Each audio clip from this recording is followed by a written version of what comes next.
A body of mass small m is suspended by two strings making angles θ1 and θ2 with horizontal ceiling with tensions T1 and T2 simultaneously. एक body है जिसका mass small m है, उसको लटकाया जाता है दो स्ट्रिंग्स की मदद से। स्ट्रिंग जो है हॉरिजॉन्टल सीलिंग के साथ θ1 और θ2 एंगल बनाती है with tensions T1 and T2। तो स्ट्रिंग, एक स्ट्रिंग में टेंशन T1 है और दूसरे में T2। T1 and T2 are related by T1 equals to √3 T2। देखो T1 और T2 में रिलेशन दिया गया है एंगल्स θ1 एंड θ2 आर। तो तुमको निकालना है एंगल जो θ1 और θ2 जो है, जो कि स्ट्रिंग जो है सीलिंग के साथ बना रहा है, उस एंगल को तुमको निकालना है। सबसे पहले मैंने यहाँ पर सीलिंग को ड्रॉ कर दिया।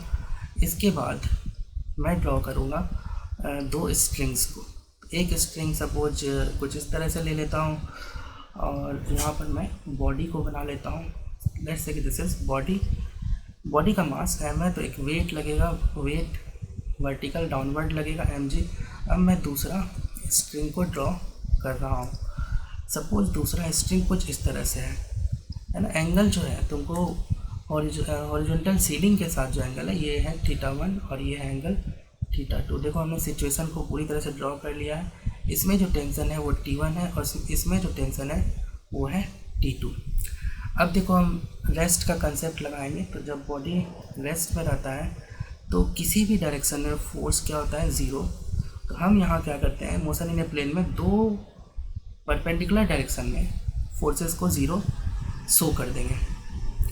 एक एक्स एक्सिस हॉरिजॉन्टल डायरेक्शन में लेंगे और वाई एक्सिस हम वर्टिकल डायरेक्शन में लेंगे। अगर तुमने इन दोनों एक्सिस के, दोनों परपेंडिकुलर एक्सिस के अलावा फोर्सेस को ज़ीरो कर दिया तो मतलब समझो कि नेट फोर्स ज़ीरो है। तो ये एंगल सबसे पहले बताओ, ये एंगल कितना हो जाएगा। तो देखो ये 90 डिग्री है तो ये हो जाएगा तुम्हारा 90 माइनस θ1 हो जाएगा, है ना। एज ए रिज़ल्ट ये एंगल हो जाएगा तुम्हारा θ1 और उसी तरह से ये एंगल हो जाएगा तुम्हारा θ2।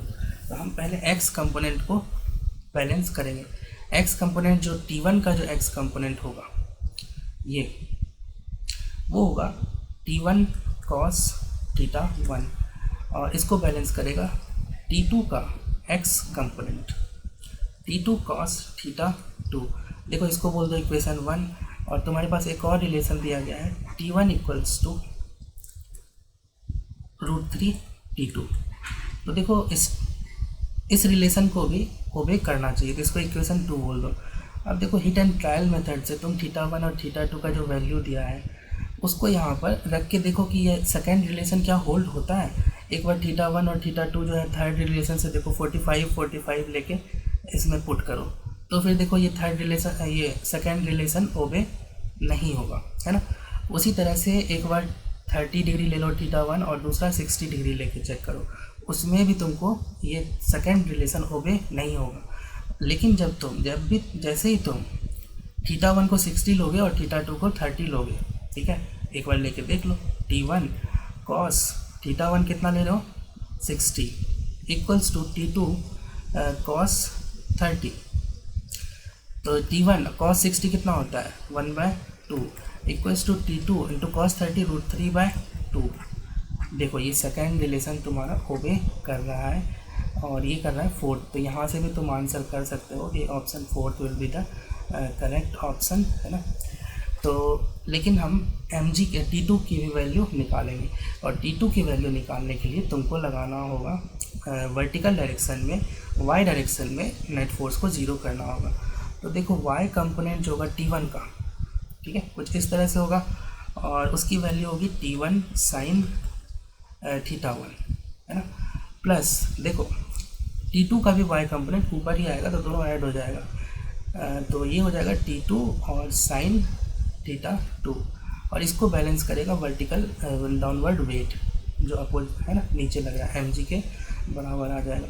अब T1 में जो है ठीक है θ1 θ2 तुमने चूज़ कर ही लिया तो यहाँ पर T1 और ये साइन हो जाएगा 60 plus T2 sine 30 degree equals to mg। अब यहाँ पर देखो T1 जो है ना, T1 की जगह रखो तुम T1 की जगह तुम रख दो ये रिलेशन √3 T2 यहाँ पर, ठीक है। तो यहाँ मैं √3 T2 रख रहा हूँ। तो यहाँ से T2 का वैल्यू तुम बहुत आसानी से निकाल सकते हो। T2 इंटू एक √3 ऑलरेडी है और साइन 60 कितना होगा √3/2 प्लस T2 और साइन 30 कितना हो जाएगा 1/2 इक्वल्स टू mg। यहाँ से देखो 2T2 इक्वल्स टू आ जाएगा तुम्हारा mg और दिस गिव्स यू, इसका मतलब है कि T2 इक्वल्स टू हो जाएगा mg/2। तो देखो फोर्थ ऑप्शन कम्प्लीटली तुमने निकाल लिया। Fourth option will be the correct option.